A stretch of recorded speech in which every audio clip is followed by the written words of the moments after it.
Good evening. Welcome to South Asia Newsline. I'm Nidhi Taneja. Here are the top stories we are tracking for you on Monday, the 5th of December. Prime Minister Narendra Modi makes a big push for oil and gas production.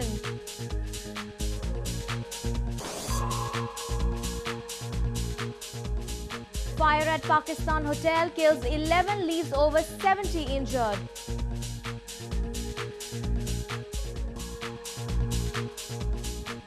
And twin festivals in eastern India leave audience mesmerized.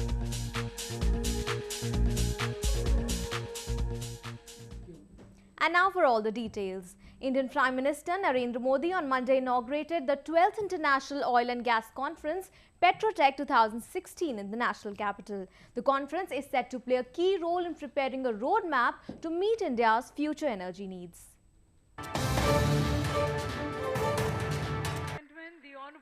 A three-day International Oil and Gas Conference, Petrotech 2016, was inaugurated by Prime Minister Narendra Modi in capital New Delhi. The three-day mega event will see participation of 6,000 delegates from 68 countries, including technologists, scientists, planners and policy makers, management experts and service providers. The conference aims to explore areas of growth in petroleum technology, exploration, drilling, production and processing, refining and other related issues. Foreign direct investment in India was at the highest level in 2015-16 at a time when global FDI has fallen. According to the Bank of International Settlements, India is less vulnerable to banking distress among the major economies. India's economy is expected to grow fivefold by 2040. Prime Minister Modi also said that India needs to reduce import dependency and give impetus to domestic oil and gas production. The 12th International Oil and Gas Conference and Exhibition will conclude on December 7. Staying on to news from India, the 6th Ministerial Conference on Heart of Asia Istanbul process adopted the declaration to address terrorism and enhancing regional economic cooperation. Delegates from around 30 countries participated in the conference held in northern Amritsar city.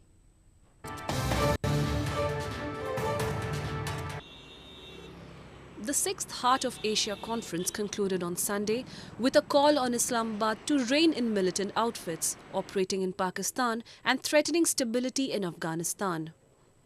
Afghanistan's ties with Pakistan have been strained after a series of violent attacks, several in capital city Kabul. Participants of the conference said it showed that Pakistan had failed to clamp down on the militant groups operating from its territory. The conference, attended by Afghan President Ashraf Ghani and Prime Minister Narendra Modi, adopted a declaration that calls for concerted regional and international cooperation to ensure elimination of terrorism in all its forms and manifestations. We propose an Asian and international regime. Whatever is acceptable, particularly to our neighbor in Pakistan, to verify cross-frontier activities and terrorist operations. We do not want blame game, we want verification. The Heart of Asia Meet, an annual gathering of Asian and other countries, is a platform for regional cooperation by placing Afghanistan at its center. The conference seeks ways to help improve security and bring peace to Afghanistan, which has been mired in conflict since a US-led coalition toppled the hardline Islamist Taliban government in 2001. Moving on to news from Pakistan. At least 11 people were killed and over 70 injured after a fire broke out at a private hotel in Pakistan's port city Karachi on Monday.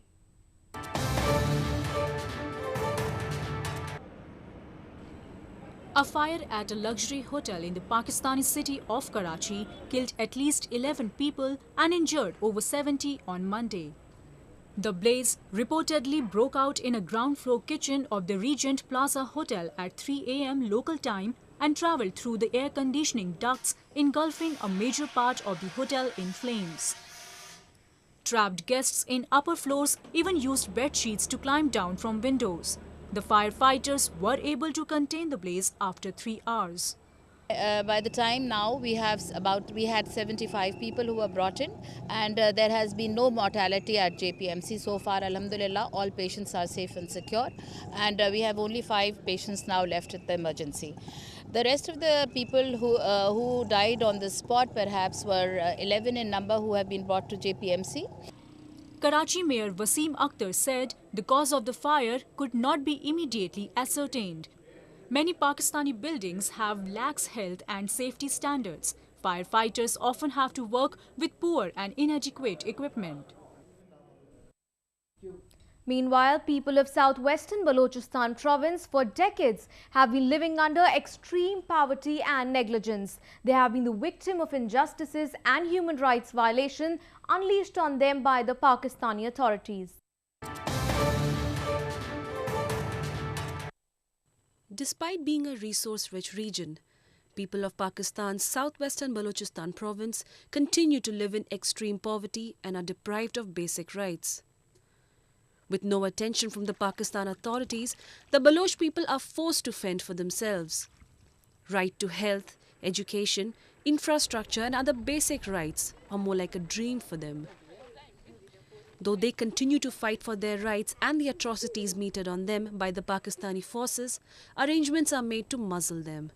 क्योंकि हमारे यहाँ Punjab strong है और military is from the Punjab province, तो इसलिए वो पंजाब के अपनी पोजीशन जो कि because of its population 52% population है पंजाब की, सारे रिसोर्सेज उन्होंने रखे हुए हैं. सारे रिसोर्स टैक्सेस कलेक्ट करते हैं प्रोविंसेस से और अपने पास. तो आज जो सिचुएशन है बलूचिस्तान की, सिंध की, ये बहुत ही डेंजरस सिचुएशन है. ये नहीं समझ रहे हैं कि ये किस तरफ लेकर जा रहा है. Pro-freedom Baloch activists for months now have been protesting to bring to a halt the construction of the multi-billion-dollar China-Pakistan Economic Corridor or the CPEC project. In news from Bangladesh, Rohingya Muslims continue to flee Myanmar's western Rakhine province, seeking shelter in neighboring Bangladesh. Hundreds of people in Bangladesh protested recently against what they call Myanmar's crackdown on ethnic Rohingya Muslims.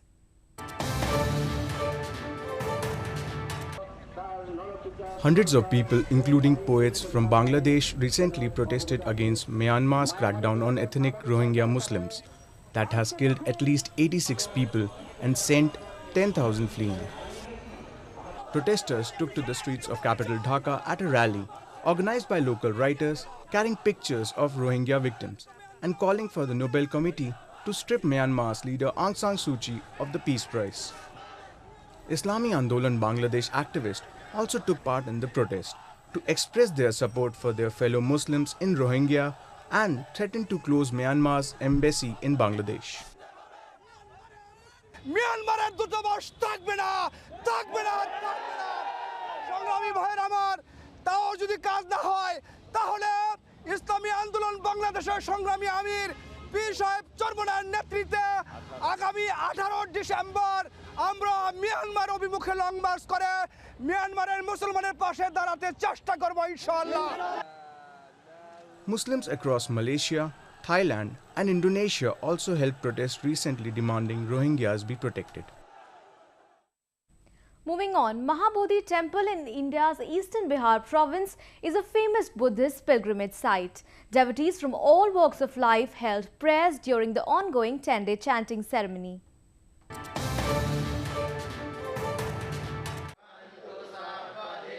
Hundreds of monks and devotees attended the 12th 10-day-long international Tipitaka chanting at the Mahabodhi Temple, a Buddhist pilgrimage site in eastern Bihar province. Dressed in their traditional attire, a large number of monks and devotees from nearly 15 countries chanted hymns and offered prayers to attain world peace. As part of the ceremony, Buddhist monks chanted teachings of Lord Buddha under the sacred Bodhi tree. The Mahabodhi Temple complex is the place where the Buddha is believed to have attained enlightenment.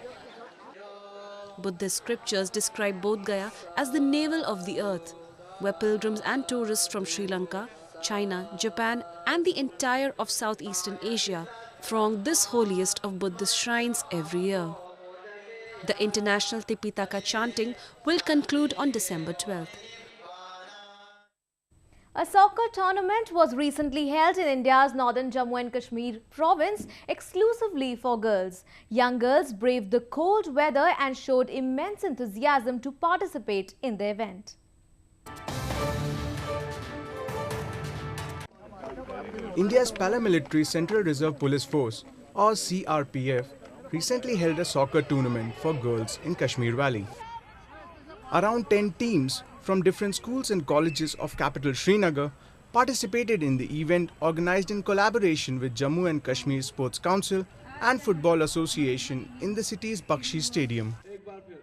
A senior CRPF official said that the forces hopes to promote peace, harmony and women empowerment in the Kashmir Valley.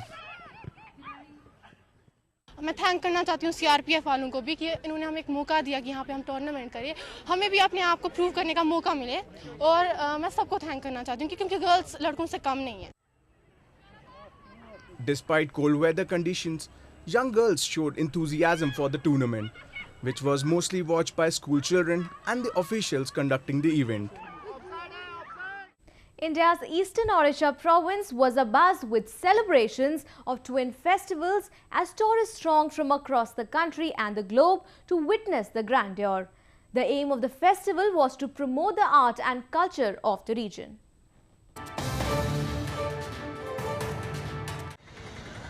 One of the biggest classical dance festivals of the country, Karnak Festival, along with an international sand art festival, was celebrated in the famous Karnak Temple in India's eastern Odisha province. Indian classical dance performances by renowned artists with magnificent moonlit historical sun temple in the backdrop provide for an enthralling experience to the audience.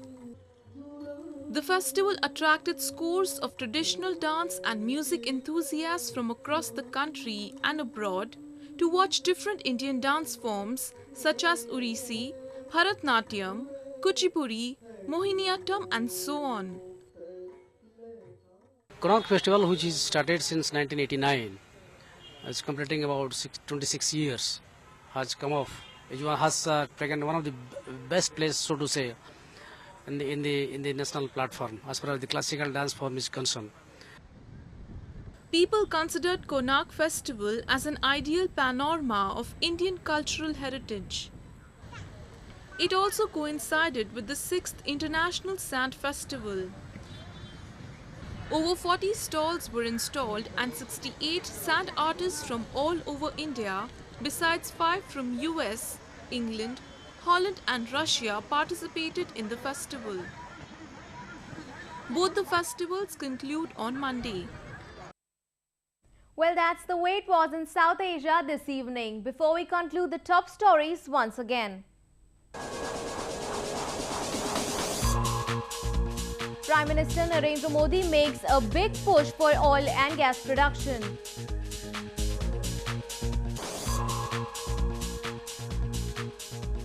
Fire at Pakistan hotel kills 11, leaves over 70 injured.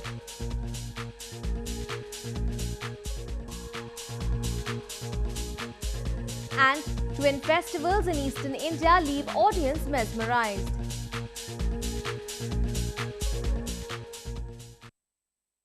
Now our viewers can watch the show on SouthAsiaNewsline.com. You can also visit us on Facebook.com/SAsiaNewsline and follow us on Twitter @SAsiaNewsline. That's all in tonight's edition. We'll see you same time tomorrow. Good night.